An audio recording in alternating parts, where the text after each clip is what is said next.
Good morning. My name is Valerie Leonard. I am the founder of nonprofit Utopia. I want to say thank you so much for joining us this morning, taking time out of your busy schedule. And if you could, wherever you're listening from, if you can take time and give us your name, let us know where you're from, and any experiences that you've had in terms of capacity building. And if you have any questions or comments, please feel free to also post those in the chat room as well. And for those of you who have been following us, you know that we're focusing in December on making sure that we finish strong, right? So we're taking time to reflect on what the year has been like, what worked for us, what didn't work well for us, and then we're trying to scramble to position ourselves for success for the next year. All right, so today we're going to talk about capacity building, what capacity building is, why it's important, and how you can make it work for you. All right, so if you can hold on just a moment, I am going to share my screen. And I ask that if you have any questions, if you have any comments, to please post them in the chat and I will handle all the questions and comments at the end. All right, so today's theme is making capacity assessments work for you. And I don't know if I've mentioned this to you before, and I may have, in a prior example a few months ago. But studies have shown that regardless of what type of capacity building activity organizations engage in, it could be fundraising, it could be hiring people, it could be putting new financial systems in, it could be board development and training staff. Regardless of what intervention you use, they have found that their bottom lines have actually increased 10% as a direct result or indirect result in some cases of the capacity building activity. And even so, there are still a number of organizations that don't take advantage of capacity building. In some cases, this is because of lack of knowledge and information. In some cases, is because of lack of funding. And some of the people I've worked with before, they figure it's more important to just go and seek funding, and they think of capacity building as an extra academic exercise. All right, but let me tell you, it's more than an academic exercise. It actually translates into more money for your organization and greater impact for the people that you serve. All right, a little bit about myself. I am the founder of nonprofit Utopia, as I indicated. I'm also the host of the nonprofit Utopia podcast and these live streams. I create online courses. I teach online courses for a couple of universities, including University of Illinois at Chicago and Roosevelt University. And I also coach clients. All right. And Nonprofit Utopia, we're the ideal community for emerging nonprofit leaders. And our mission is to train the next generation of ethical nonprofit leaders. And we do this through online community, coaching, consulting, courses, and through e-commerce and through live streams like this. And again, we're going to talk about three things. We're going to talk about what capacity building is and why it's important. We're going to talk about how to assess your organization's capacity. And then we're going to talk about how we can make capacity assessments work for you. So often we get caught up in how academic things are that we don't really take our assessments to the next level and make them work for us. All right. And before we go any further, I just want to acknowledge the folks who have made this possible. We've got a lot of our information from the Point the Way Chicago Area Capacity Building Landscape Study, a final report that was done in March 2017. So this was prepared by Learning for Action on behalf of a group of funders. They call themselves the Capacity Building Funders Group. And this is a group of some of the major foundations here in the city of Chicago and surrounding area. All right. We also got the information from a couple articles that I wrote. What is capacity building and why should you care? And then also from an organization capacity assessment that I make available to my clients and people in the community.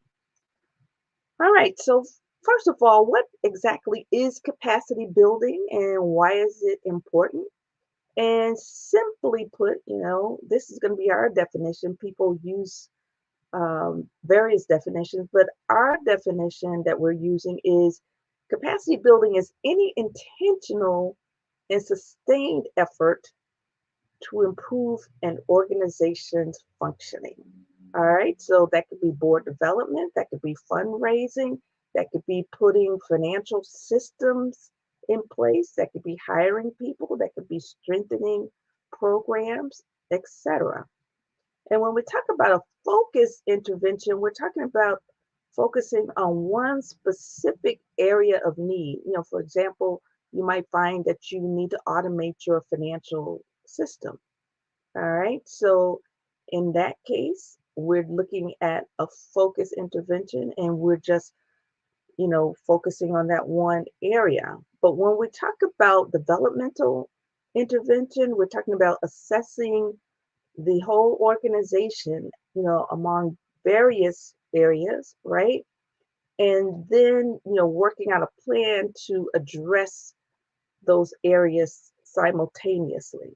You can't realistically do everything at once, but if you could focus on a few areas, that's very helpful.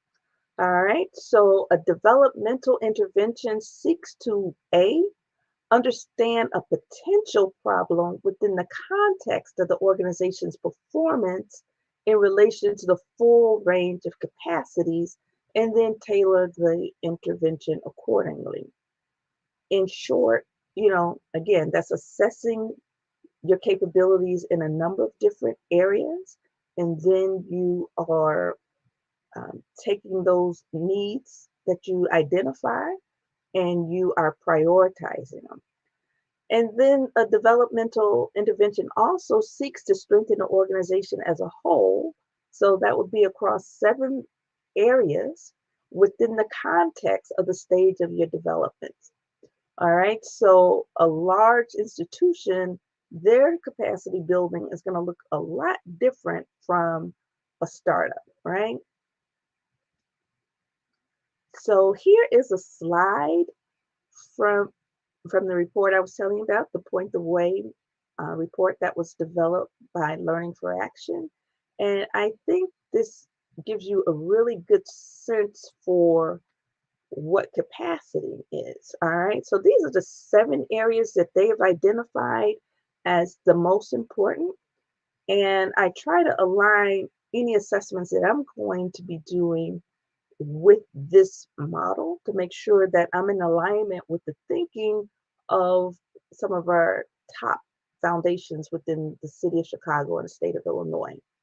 All right. So it starts with vision and impact, right? So you need to have a clear vision of what it is you want to achieve, where you want to go. And then you want to be able to also do what we call mapping what it is, that vision to, different activities, right? And then after that, you have governance and leadership. So we're looking at board, right? Your board composition, the way your board operates. We're looking at executive management as well as the executive director, looking at whether or not they have the vision and the skills needed to actually achieve the organization's mission and vision, but also the mission and vision of this capacity building process. And then after that, you want to look at the program delivery, right? So you're going to be looking at staff, you're going to be looking at technology, you're going to be looking at facilities. And when we talk about facilities, we talk about your office and any other area that you're going to be providing the program.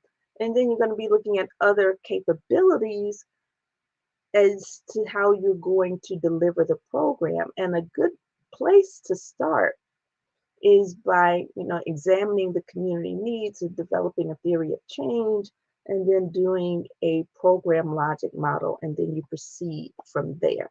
And we do have videos on community needs assessment as well as a theory of change and a program logic model where you can do a deeper dive. All right, just go to the Nonprofit Utopia YouTube channel. All right, and then after that, we look at resource generation. So that could be fundraising, that could be bringing in volunteers into the organization, and making sure that those volunteers also have the skills that are necessary for them to help you effectively. And after that, we look at the internal operations and management. So that is looking at things like your technical functions, such as IT, financial management, and your internal and external communication systems, plus your human resources, um, and your strategic planning. So in short, when we look at internal operations, that's everything that's not day-to-day programming, right? Those are those functions that support the organization and support the program. And then you've got evaluation and learning. And those are, the tools that you're using to assess how effective your operations are, how effective your programs are in terms of your ability to run the programs, your ability to make an impact with your programs, and maintain continuous improvement. And then after that, we're looking at strategic relationships. What relationships do you have with stakeholders that have a common interest? People who are impacted by your work, people who care about your work, and how you can work together to achieve common goals and objectives. And again, if you have any questions, feel free to post them in the chat, and I will get to them as soon as I get through these slides. All right. So as I indicated, the Learning for Action Point the Way study, they did a landscape study of Chicago area capacity. So they looked at organizations around the state of Illinois. They also talked to foundations and governments to get a sense, from various perspectives. And they also talked with consultants who wanted to get a sense from various perspectives as to what capacity building looks like in the state of Illinois, particularly in northern Illinois around the Chicago area. All right. And what they found was, above all, nonprofits need financial and technical support in order to execute basic operational functions, things like bookkeeping, human resources management, and marketing. And then with foundations and government grants, often structured for short-term support, it's very hard to really get the biggest bang for the buck and for nonprofits to move the needle on their capacity, let alone some of the goals and objectives they're trying to achieve programmatically in order to move forward. So there's, spending so much time doing the work per se that they don't necessarily have as much time as they need to do the fundraising, to do the capacity assessments, to do the capacity building. But it's a very, very necessary function if you want to move forward, right? So you have to make the time to engage in capacity building. All right, so it's really interesting too. Again, this information came from the Point the Way study, and I think it's interesting to look at what's a priority for nonprofits versus funders versus people like me who actually do capacity building, helping people to build their organization's capacity. All right, so when you look at this chart, you see it's 3 different colors. The brown indicates nonprofits and what their views are. The blue is the funders, and the yellow or the gold is capacity building providers. Okay, so when we look at um, the most important needs in terms of fundraising, the the nonprofits ranked fundraising much higher than the the capacity builders versus the foundations. And then when we look at board development, the um, nonprofits, again, they focused more heavily on board development. They thought that was a higher priority than the foundations themselves. And they also are just about equal with the perception of capacity builders such as myself, the consultants and other organizations that help. All right. So funders think that strategy and planning and leadership development are more pressing, right?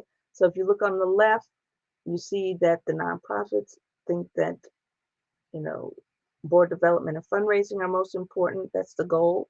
And then on the right in the blue, you see that foundations are more interested in strategic planning as well as leadership development. So there's a slight disconnect, but they can come to an agreement after a meeting as to what's priority.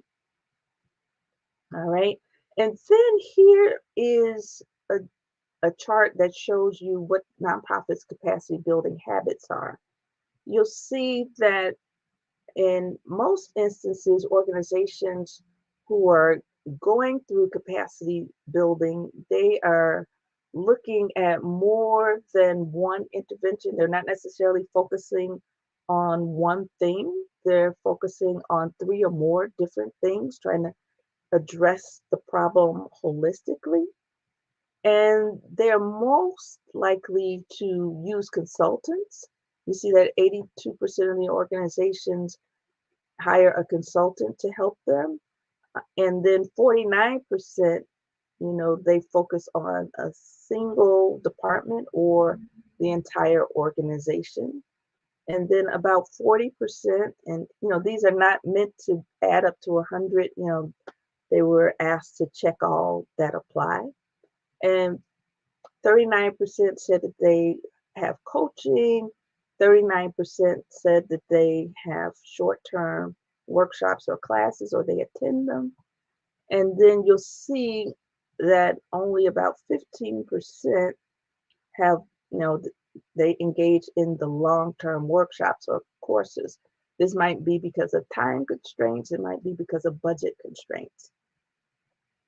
And then we also see here that funders expect results. So if you look at the dark blue lines, on the left, those are the funders' expectations for grantee capacity building. And then if you look in yellow, these are what the consultants think. Yeah, so the capacity building providers. So consultants and agencies that help with capacity building. All right, so again, it's most important for funders, for organizations to focus on leadership and their ability to make good decisions. So that's all about good governance, board governance. All right, compare that to, in yellow, it's not quite as much of a priority for the capacity builders as it is for the foundations. All right. Another biggie is, it's important for foundations to, once they're paying for this capacity building, they don't want to continue to pay for the same capacity building for years on end. They want to make sure that they see some results, right? So the onus is on us as capacity builders to work ourselves out of a job. You should not be dependent on consultants for the same interventions forever. All right. So when we look at the funders' expectation, their strong expectation is to make sure that the leadership team makes good decisions, right? And then to improve systems of support for operational efficiency. So these, again, are the top um, priorities for funders. And you can see the detailed report, Learning for Action Point the Way study. You can Google that and you should be able to find a more detailed report. So who else other than funders and the organization, the people that work for the organization, cares about capacity? Well, you'll see that there are a lot of people that care about capacity. The board members care about capacity. The staff cares about capacity. Community members care about capacity. Potential partners care about care about capacity, and funders care. And why do they care? The board members are ultimately legally responsible for everything that goes on in the organization. The buck stops with them. So it's in their best interest to make sure that the organization has the capacity or the ability, the capability to address the needs of the community and, most importantly, to fulfill their mission, right? It's important for staff to really understand capacity. One, they need to make sure that they have the skills and knowledge that they need in order to do a good job and impact their clients and community. Potential partners want to make sure that you have the capacity to partner with them so that you're not being dead weight, so to speak, that you're contributing to the cause in a good way. Right? And then funders care about your capacity because they look at you as a partner. They can't be everywhere at all times. They're depending on you to do much of the work that they want to do. They have mission, they have goals and objectives, and they have programs that they fund, right? And they're funding you because you have a similar mission, you have similar programs that are in alignment with their mission, vision, and goals and objectives. So they care very, very much that you have the ability to do what it is that you say you're going to do. So I mentioned this before, but I'll go over it again. Here are examples of capacity building activities. Obviously, you can't do all of this stuff at once, but these are things that you need to think about and prioritize. You need to at some point do a community needs assessment to make sure that your programs and services are relevant to the community. Not only are they relevant, but there's a demand for them. You need to develop a theory of change so you understand the cause and effects of the various problems and the potential solutions. You need to be concerned about board development because you want to make sure that your board has the capabilities that they need in order to not only govern the organization, but be excellent stewards of the money that comes in, right? They need to engage in fundraising. They need to be engaged and need to lead the organization. Strategic planning, that's important because you need to be able to brace the organization for any changes in the environment, right? Program development is critical because you want to make sure that you're providing programs and services that are relevant to the community. They actually make a difference in the lives of the people. They're making transformation for your client and community. Leadership assessment, everything rises and falls on leadership. Your organization can't go any higher than the capacity of the leaders. So you really need to spend a lot of time focusing on leadership. And unfortunately, most organizations don't prioritize leadership development. There's also financial management, making sure that you have good financial controls. Technology, making sure you have the technology that supports your programming. Making sure you have training and professional development, have it regularly because things are always changing. Making sure you have a way to assess whether or not your programs are working. Looking at your fundraising, do you have the capability to raise the funds to keep your organization afloat and meet your mission? Proposal writing, Do you have internally the capability, or can you hire someone to write proposals to keep funding coming in? Compliance, that's critical, making sure that your filings are current so that you can continue to operate, make sure they don't shut you down, the government doesn't shut you down. Collaboration, your ability to partner with others to leverage the resources that you have so that together this collaboration can make a bigger impact than any of you could do alone. Policy advocacy, that's another one that's overlooked.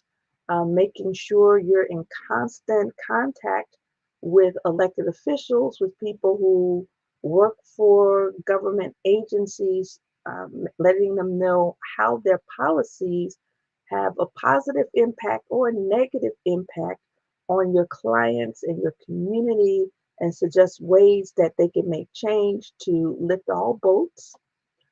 Executive coaching is important for those executives who want to go deeper in their leadership development.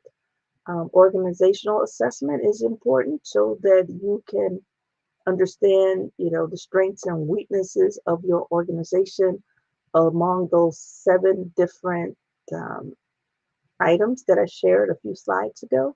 And then networking, how connected is your organization to community stakeholders, to government stakeholders, to foundations? Again, no organization is an island, and it's really important to be connected to people and institutions that can help you.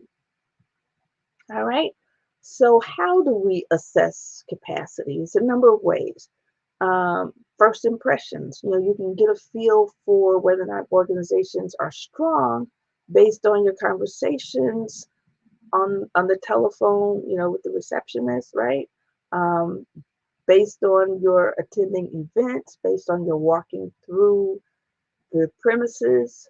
You can also assess capacity through capacity assessment survey.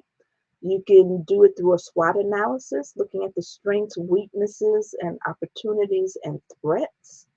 You can assess capacity with interviews, so you can, get a feel one-on-one, getting behind some of the data, um, observations, just watching people, literally being a fly on the wall and watching how the organization or the people interact with one another, with their clients, how they go about their jobs on a day-to-day basis. Focus groups, which are group interviews. You can look at financial statements. Financial statements tell you a whole heck of a lot about how an organization runs, whether or not it's efficient, whether or not they have cash on hand to stay around for a long time, right?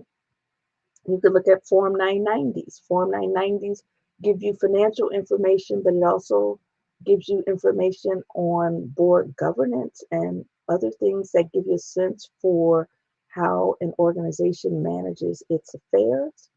You can look at internal documents, things like board minutes, um, things like board agendas, things like bylaws, um, things that will tell you how an organization is structured, how their programs are structured, and then looking at the program and other operational data, statistics that will tell you how many people come through, how many people stay in a program, how many people leave. Now, all of that stuff, all put together, give you a whole picture of what's going on with an organization. All right. So here is a sample organization assessment tool. This is a tool that I like to use, and this is in alignment with the Point the Way um, study. I figured that if if some of our top funders are looking for certain things, then I better be looking for those same things as I help my clients. All right, so this tool was developed again to assess organizational capacity among 7 different areas, but I took it one step further and added another segment to indicate, especially if you live in the state of Illinois, if you have an organization in the state of Illinois, whether or not you are ready to apply for state funds, right? So again, you can use this tool to assess where you are with respect to board governance, financial management, fundraising, how well you're connected to other organizations, etc. And you score yourself on a scale of 1 to 5, with for each of these areas, and then that helps you to, once you get the score, help you to understand where your strengths are, where your weaknesses are, what your priorities should be, rather than, just think off the top of your head, well, we need this, we need that. Now, I've talked to many a client who has come to me thinking they needed ABC first, but once they go through this assessment, they find that they really need XYZ first, and A and B and C were not quite as strong a priority as they thought. All right, so here is a sample SWOT analysis that I use with my clients, and there are a number of different tools, but what I like about this one is it helps you to plan. And let me step back. SWOT analysis stands for strengths, weaknesses, opportunities, and threats. And so that's what, S is for strengths, W is for weaknesses, O is for opportunities, and T is for threats. Right? So what I like about this particular tool is it helps you to look at, where your strengths are, how you're going to use those strengths, to actually position yourself, in the marketplace. How are you going to capitalize on those strengths? And then you look at your weaknesses. What are your weaknesses? And then how are you going to actually minimize those weaknesses, right? And then when we look at the strengths and weaknesses, it's important. Those are specific to the organization. These are things within your control. When we look at the opportunities and threats, those are things in the environment that are outside of your control. And so you look at, what's going on in the community, that you're serving, right? So you want to look at the opportunities, right? And then you want to look at how you're going to capitalize on those opportunities. And then you look at the threats. What's going on that could be a problem for you, that could be a hindrance in your meeting your goals and objectives. And then you look at ways that you can address those weaknesses. And ideally, you want to be operating such that you are focusing on your strengths and you are capitalizing on opportunities. The weakest place to operate is where you're focusing on an area where you're weak in or you don't have any experience, and you're in an environment where there are all kinds of things going against you, so you don't want to be there. All right, so now we're going to tell you how you can use these assessments to make sure that it works for you. Many people, they might stop at doing the assessment, scoring the organization assessment, or they might stop at doing the SWOT analysis. They miss out on the opportunity of making the data and their learnings from these processes really work for them. So how do you make it work for you, right? You want to conduct an assessment, right? And then you want to prioritize the key issues. Then you want to develop goals and objectives based on those issues and based on, what's going on in the community. Then you want to identify the resources. So those are the human resources, like volunteers, staff. Money is always a resource. An office space is a resource. And then you want to identify the activities that you're going to engage in order to strengthen those areas that you're weak in, right? Then you want to identify, what the outcome should be of all of these activities. Then you're going to outline what measurements you're going to use to show how close you are to reaching your goals and objectives. And then you're going to identify the data collection methods, right? And the sources. And you want to make sure you have a point person or point people to collect those data and analyze those data. And then you want to assign tasks and due dates. So you always want to make sure that there's some accountability. If you don't have tasks and due dates, you're basically and people, right?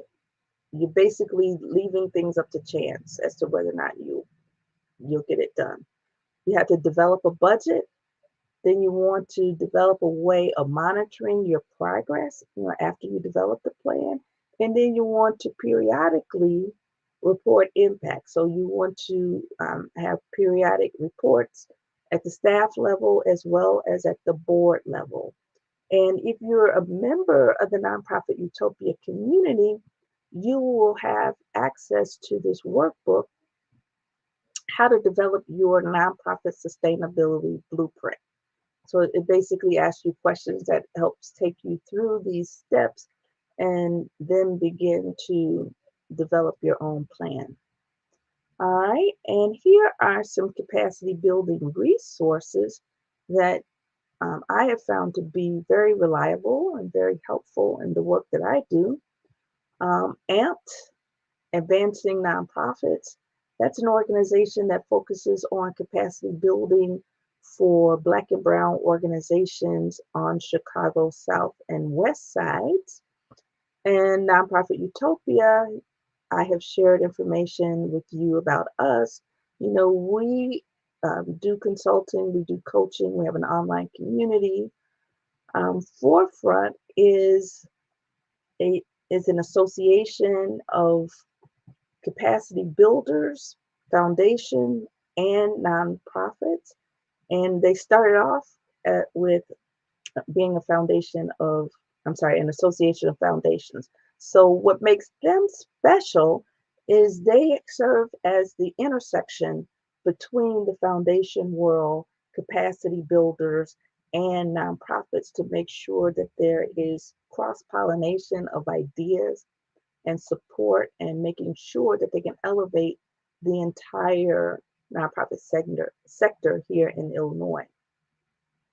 We got nonprofit courses, which is a website that you can go to that will give you access to, courses that are happening all around the country, courses, webinars, and other resources that will help you. Catch a Flyer is a platform where you can sign up and get pro bono help from some of the top professionals in the country. And then the Association of Consultants to Nonprofits is an association of nonprofit organization. It's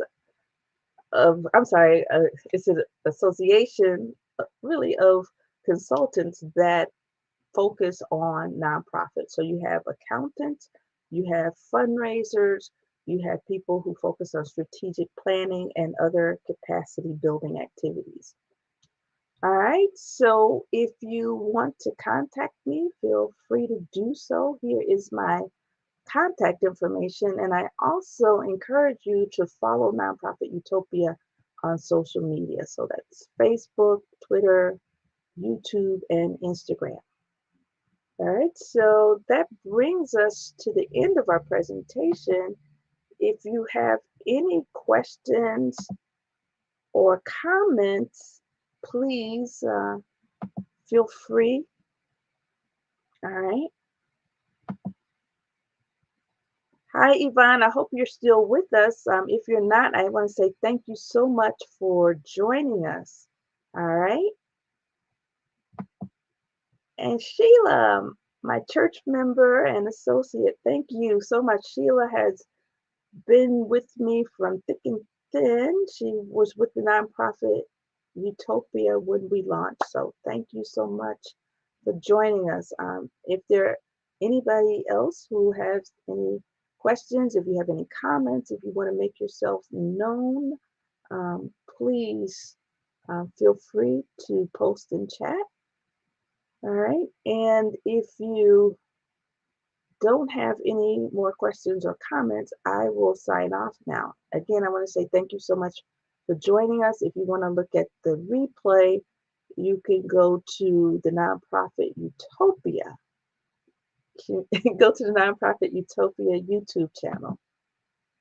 Oh, wow. Thank you so much. I'm not quite sure who this is from LinkedIn. They said, I love your context. And then he or she corrected him or herself and said content. Well, thank you so much. You just made my day. I really, really appreciate it. And, I want to thank the folks from the Point the Way study, right? They shared a lot of stuff that I pulled and, into this presentation. I use that Point the Way study all the time in the work that I do. And I really want to thank the funders, the capacity building funders who made that study possible. And that same group of funders made it possible to create AMPT. And AMPT is continuing to, do that work with small nonprofits on Chicago's South and West Side. All right. So again, thank you so much. I really, really, really appreciate your time. All right. You take care and have a wonderful day and wonderful holiday. Bye-bye.